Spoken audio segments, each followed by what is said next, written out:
Well, good morning and happy Sunday to you.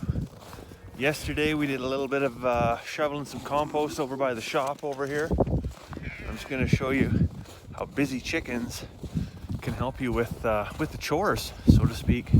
So we put in about a half a tractor bucket load. It's forked it up against the shop. And you can see the chickens came in and tilled and spread all of that organic material.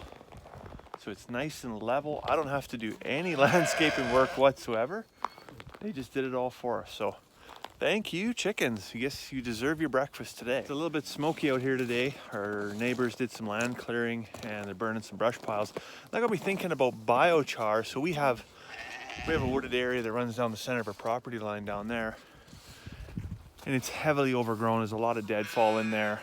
It's really not usable space. I'd like to turn it into some type of a silvopasture, but how do we get in there and how do we do that? So I was thinking about trying to build a biochar furnace, and then we could use that biochar to improve the soils in the higher ground here and not waste any wood. So today we're back working on the sheep shelter in behind the shop here. So this is where the ram lambs were, and now just our juvenile ewe lambs that are too young to breed are going to be spending time in this pen. So winter's usually pretty harsh around here. So we're going to build them this shelter, and it's all out of, well, I shouldn't say all out of, but mostly out of reclaimed materials. The only materials that are not reclaimed is this 1-inch slab board, which anybody can make if you've got a bandsaw type mill. It's really easy to do. But all the 2x4s and everything were reclaimed from an industrial pipe yard. And the back wall is old pallets, and then the tin is tin that was previously removed from a different structure. We bought it at an auction, so there's a small cost there, but it's, you know, being reused as opposed to going to a landfill.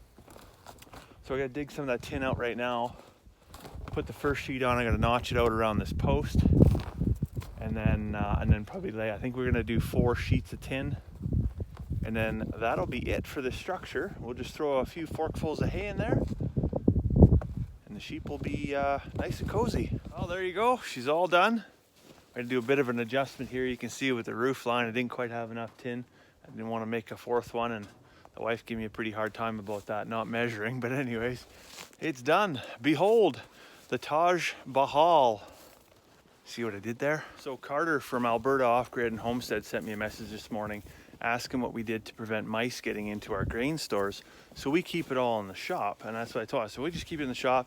Every once in a while a mouse will still get in there, and we've got to set traps and stuff. But usually with the chickens around the shop, there's not a ton of them, but there's just enough to be a pain in the butt. Well, sure enough, today we go in there and there's 2 mice in there. Talk about a coincidence, eh?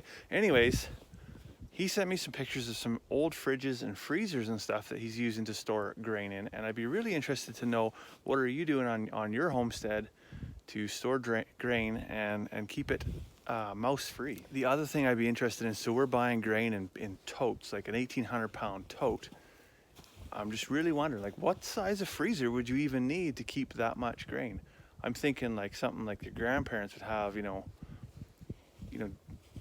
post-Great Depression style, you know, you could fit like 40 bags of grain in there kind of thing. Maybe it would be big enough. I just came out to the chicken house. Most of the girls are actually in here this afternoon.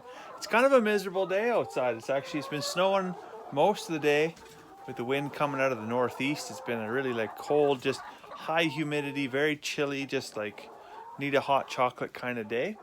So not going to fault them at all for spending the day inside.